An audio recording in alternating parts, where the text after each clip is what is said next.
बनवारी लाल सिंघल जी, पूर्व विधायक अलवर से हमारे साथ जुड़ चुके हैं बातचीत करने के लिए। बनवारी लाल जी, बहुत बहुत स्वागत करता हूं आपका इंडिया न्यूज राजस्थान पर। आपका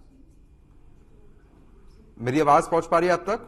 आ रही है, बिल्कुल आ रही है, बहुत धन्यवाद। बनवारी लाल जी, इस मामले में नेता प्रतिपक्ष टीकाराम जूली लगातार कह रहे हैं कि मकान नहीं तोड़ना चाहिए था, आखिरकार परिवार का दोष क्या है? इसको किस तरीके से आप देखेंगे जो कार्रवाई यहाँ पर की गई है?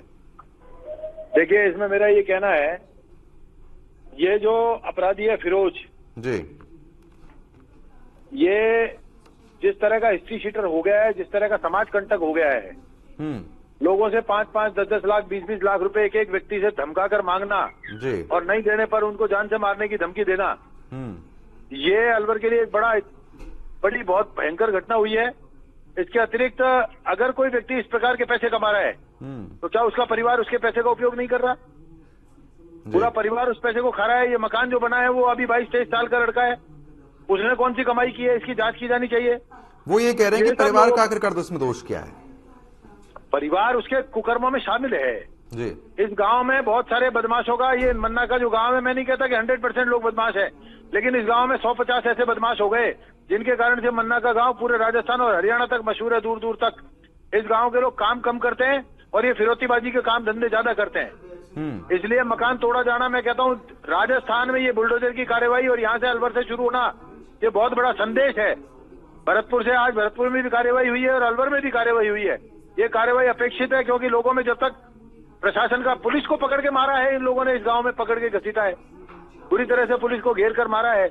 अगर पुलिस को घेर कर मारने लगेंगे तो फिर अपराधियों के लिए पुलिस कहां बचेगी? फिर तो शरीफ लोगों के लिए बचेगी पुलिस केवल। क्योंकि बिल्कुल बनवारी लाल जी, नेता प्रतिपक्ष टीकाराम जूली लगातार ये कह रहे हैं कि संविधान सम्मत कार्रवाई होनी चाहिए थी, जो भी दोषी है उसको आप सजा दे दो, उसके ऊपर आप कार्रवाई कर दो। एक तरफा टीकाराम जी जूली का दोष नहीं है, ये जो समाज है ये पूरा का पूरा टीकाराम जी जूली को एक तरफा वोट करता है, क्योंकि ये या तो वोट देते हैं जात को, नहीं तो देते हैं हाथ को। अब ये चूंकि एससी विधानसभा है इसलिए जात को नहीं दे सकते ये, इसलिए यहाँ हाथ को वोट देते हैं। और जहाँ जात और हाथ का चक्कर आ जाता है, ये भाजपा को वोट नहीं देते, दूसरी पार्टी को नहीं देते, या तो जाति को देंगे या हाथ को देंगे। टीकाराम जी जूली को इन्होंने सबने वोट देके जिताया है, इसलिए टीकाराम जी जूली इन गलत काम करने वाले माफिया और गैंगस्टर की अगर मदद करते हैं तो मेरा ये कहना है कि वो इस शहर के और समाज के बहुत बड़े स्वयं भी दुश्मन है। अगर वो ऐसे लोगों की मदद करते हैं तो ये जरूर ठीक है कि किसी भी ऐसे निर्दोष को नहीं सताया जाए, लेकिन जो लोग दोषी साबित हो चुके हैं और जिनके मकान सरकारी जमीन पर बने हुए हैं उनको तोड़ा जाना चाहिए। मैं इस कार्रवाई का समर्थन करता हूं। राजस्थान के मुख्यमंत्री और राजस्थान के गृह राज्य मंत्री जवाहर सिंह जी बेडम और अलवर के पूरे प्रशासन का बहुत साधुवाद और धन्यवाद करता हूं। लेकिन बनवारी लाल जी, क्या आपको ऐसा लगता है कि अलवर में पुलिस का जो खौफ होना चाहिए था वो पूरी तरीके से खत्म हो चुका है? देखिए, पुलिस का खौफ कभी खत्म नहीं होता।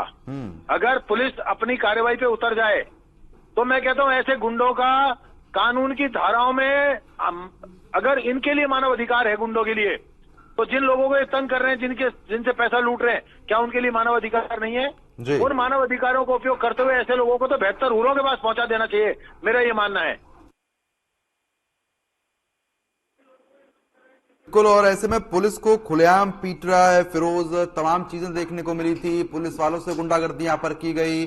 आप जरूर कहते हुए नजर आ रहे हैं कि पुलिस का खौफ हमेशा रहता है, लेकिन जो तस्वीरें हम लोगों ने लगातार देखी है, जो तस्वीरें लगातार इतने टाइम से देखते हुए आ रहे हैं, खुले तौर पर पैसा मांगा जाता था, पुलिस वालों से बदतमीजी, आम लोगों से गुंडागर्दी, तो उससे तो ये लग रहा है ना कि पुलिस वालों को कितना खौफ बचा ही नहीं है कि ऐसे बदमाश लगातार फल फूल रहे हैं अलवर में।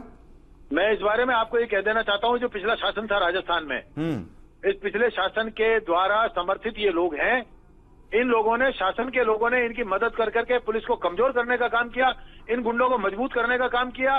पिछले राज में सीआईएसएफ के जवानों को अंबेडकर नगर में सामुदायिक भवन के अंदर रात को बंद करके, जिस तरह से बेलाका के लोगों ने, मुबीन वगैरह जो गुंडे बदमाश हैं, जिन्होंने राजस्थान के चीफ सेक्रेटरी के भाई का मर्डर कर दिया था उनके पेट्रोल पंप पे, ऐसे गुंडों को बचाने के काम भी इन लोगों ने किए हैं, जो लोग आज यहाँ की कार्रवाई की वकालत कर रहे हैं।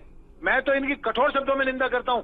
समाज कंटकों का जो साथ देता है, निश्चित रूप से समाज कंटकों का दोस्त है, वो उनको बढ़ावा देने का काम करता है। चलिए ठीक है, बहुत बहुत शुक्रिया सर हमारे साथ जुड़ने के लिए और बातचीत करने के लिए।